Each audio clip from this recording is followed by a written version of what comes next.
C'était une tentative de forcing qui n'a pas marché pour ses opposants. Et le non-respect par ces derniers de l'itinéraire préalablement établi avec l'autorité urbaine pour la marche du 20 mai a provoqué quelques échauffourées dans certains coins de la ville de Kinshasa. Au nombre des victimes figurent près d'une vingtaine de policiers et un mineur dont la brutalité dans l'opération de maîtrise a été unanimement condamnée. C'est pour leur apporter un réconfort moral que le président de la République, Félix-Antoine Tshisekedi Tshilombo, a fait la ronde ce lundi des centres hospitaliers ayant reçu ce malade. Le chef de l'État a visité en premier le jeune Roger Massassou, interné à la clinique Promédis du quartier des Bonhommes, à la suite de son interpellation brutale.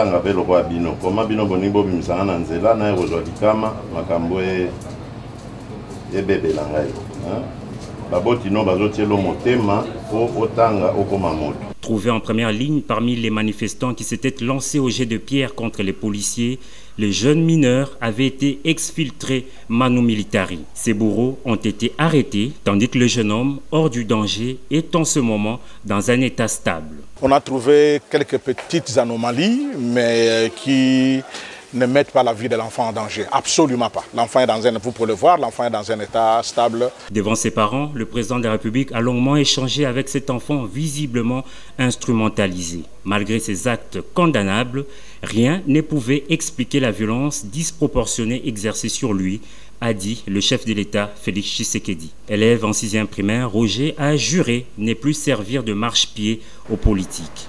À la clinique La Candeur délimitée, c'est près d'une vingtaine de policiers blessés qui ont été admis. Les blessés légers sont sortis d'hôpital ce lundi matin, tandis que d'autres portent encore des symptômes de traumatisme. Malgré leur état relativement stable, ils attendent des examens approfondis. Aux premiers citoyens du pays, ces policiers ont raconté le récit des attaques à la machette et autres gourdins de la part des gangs coalisés. Réconfortés par la visite du président de la République, ces policiers ont réaffirmé servir sous les drapeaux malgré les attaques subies.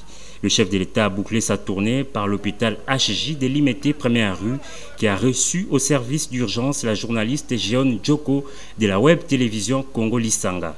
Elle était prise en étau par deux gangs qui voulaient lui ravir son matériel de travail. Après avoir résisté, elle s'en est sortie avec un coup de machette à la tempe. Sa vie est hors du danger et elle poursuit des soins appropriés. Partout où le chef de l'État est passé, la prise en charge est assurée par l'État congolais. Il faut dire qu'aucun mort n'a été signalé ni constaté, contrairement aux rumeurs répandues dans l'opinion publique.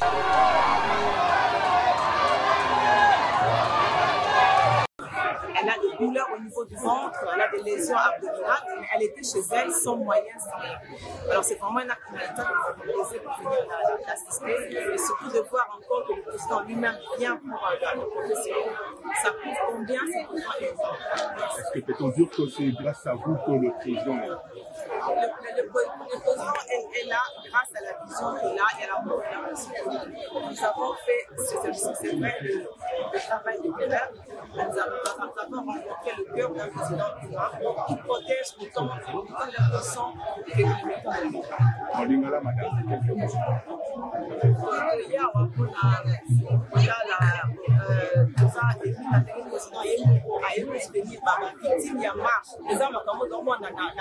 dans le passé, l'opposition essayait de marcher et puis après, on a assister l'opposition est des dégâts matériels et humains importants dans la marche de l'eau. Le président il vient pour réparer les dégâts de l'opposition. Nous vraiment que le comité va aimer au niveau il y a un et que le président va faire et que l'opposition est un projet mon côté, de la vision mon côté à part déstabiliser le pays. C'est clair. Merci.